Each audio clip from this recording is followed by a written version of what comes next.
This channel does not promote any violent, harmful, or illegal activities. All content provided by this channel is meant for an educational purpose only.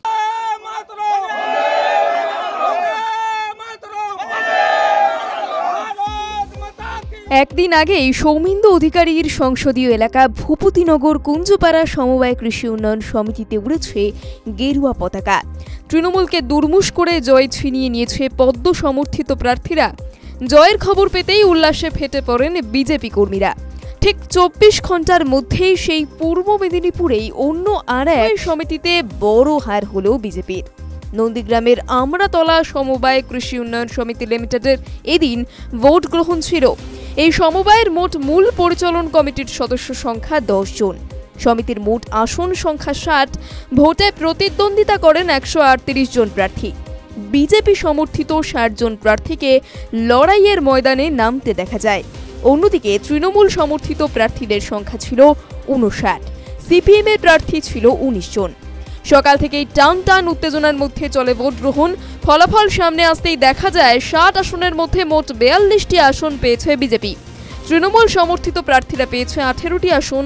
এর মধ্যে ১০ জন তৃণমূল আর ৮ জন বিক্ষুব্ধ BJP. তারা প্রত্যেকেই জয়ী হয়েছে। তাতেই হেরেও খুশি তৃণমূল। ১৮ আসনে জয়ের খবর পেতেই তুমুল উচ্ছ্বাসের ছবি দেখা যায় তৃণমূলের কর্মী সমর্থকদের মধ্যে।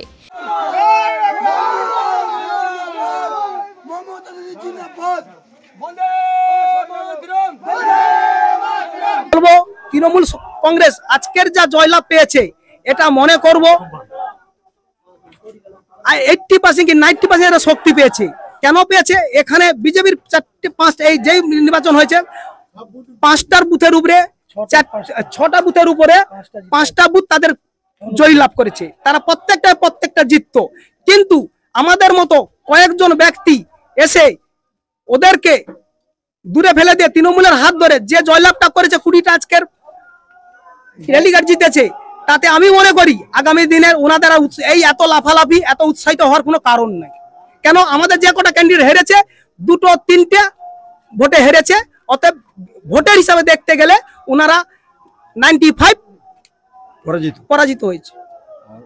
সামনে বিধানসভা নির্বাচন, বোর্ড গঠন করতে পারলেন না এই জায়গায়, কিভাবে নির্বাচন লড়াই করবেন? আমি বলছি এই সমবায় সমিতিটা আমাদের এলাকার মানুষের ভোট, তাতে এলাকার মানুষ বুঝে নিয়েছে যে এইভাবে যদি তৃণমূল কংগ্রেস এগোতে থাকে আগামী দিনে 2026-এ নিশ্চিত পরাজিত হবে। এটা আমার আশা রেখে আমি আপনাকে পুরো ভরসা দিয়ে বলছি। এবং খদামবাড়ি 2 অঞ্চলে ওনাদের আগামী দিনে হয়তো বুথে এজেন্ট বসার লোক পাবে না, এটা আপনাকে আমি পুরো মানে নিজের বুক ঠুকে বলতে পারি। কেননা আজকে আমি ছিলাম শক্তি কেন্দ্রের প্রমুখ, ছিলাম অবজারভার, ছিলাম 5টা বুথের উপরে।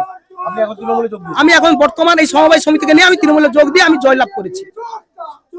বিজেপির জয় ধরা যাবে না।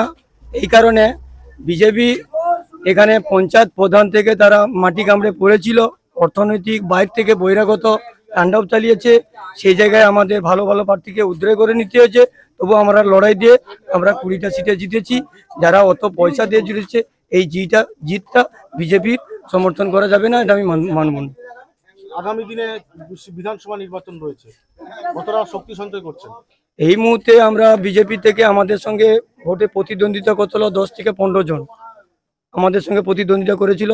তাদের কাছে অর্থ সংকেত ছিল, আমাদের পাশে দলীয় কিছু পয়সা করি আমাদের তো নেই। নিজেরা সাধারণ কালেকশন করে নির্বাচনে লড়েছি, আমরা ভালো ফলাফল করেছি। আমরাতলা সমবায় সমিতি নির্বাচন ছিল, সেখানে বিজেপির জয়।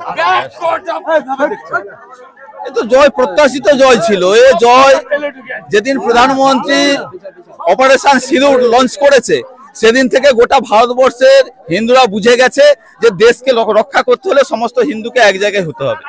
এই আমরাতলা সমবায় সমিতি হতেও এখানটায় যে সমস্ত হিন্দু ভোটার ছিল তারা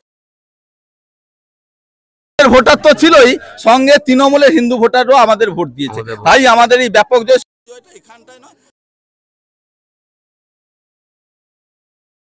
বিধানসভা ভোটেও এর কি প্রভাব পড়ে সেটা জানতে পারবেন। আজকের গোটা কলকাতা রাজপথে হিন্দুরা, আজকের উত্তরবঙ্গ থেকে দক্ষিণবঙ্গে সব জায়গায় হিন্দুরা জাতীয় পতাকা নিয়ে মিছিল। হিন্দুদের অপারেশন সিঁদুরের মতন হিন্দুদের সব জায়গায় এক জায়গায় আসতে হবে, তবেই কিন্তু আমাদের সুরক্ষিত থাকবে। কতগুলো আসলে আমরা এখানটায় 60টা আসনের মধ্যে আমরা পেয়েছি 42টা, ওরা পেয়েছে 18টা। 10টা ডাইরেক্টরের মধ্যে আমরা 9টা পেয়েছি, ওরা একটা পেয়েছে, যেটা পেয়েছে সেটা পাকিস্তানের অন্তর্ভুক্ত। আমরা তাকে নন্দীগ্রামের পাকিস্তান বলে মনে করি। আমরা তাদের ভোট প্রত্যাশা করি না, তাদের কাছে যাইও না, আমরা প্রার্থীও দিইনি ওখানটায়। বিজেপি থেকে তৃণমূলে যোগ দেন এবং যোগ দেওয়ার পরে প্রার্থী হয়ে নির্বাচন লড়লেন এবং সেখানে তৃণমূল কংগ্রেস বোর্ড গঠন করতে না পারলেও বেশ কয়েকটা আসন পেয়েছে। তৃণমূলের হার হয়েছে এক কথায়। সে জায়গায় দাঁড়িয়ে যে যোগ দিলেন, অত তৃণমূল বোর্ড গঠন করতে পারলো না, কি বলবেন? আমরা এক সময় বিজেপি করতাম, আমি বিজেপির মন্ডলের লিগ্যাল ইনচার্জ ছিলাম।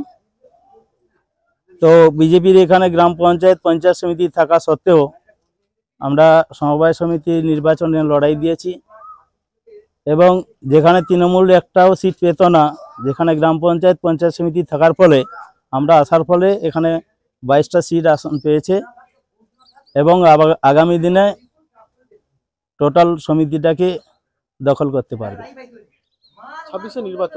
26-এর নির্বাচন এর থেকে যথেষ্ট পরিমাণ ফল ভালো হবে।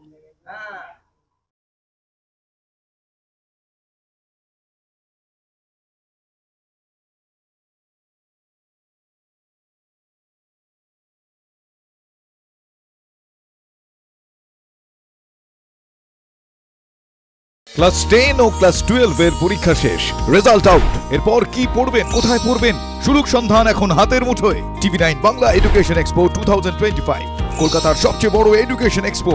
ডিগ্রি না ডিপ্লোমা, কোন কোর্স করবেন, কিভাবে প্ল্যান করবেন নিজের ক্যারিয়ার, সব প্রশ্নের উত্তর একটাই। TV9 Bangla education expo.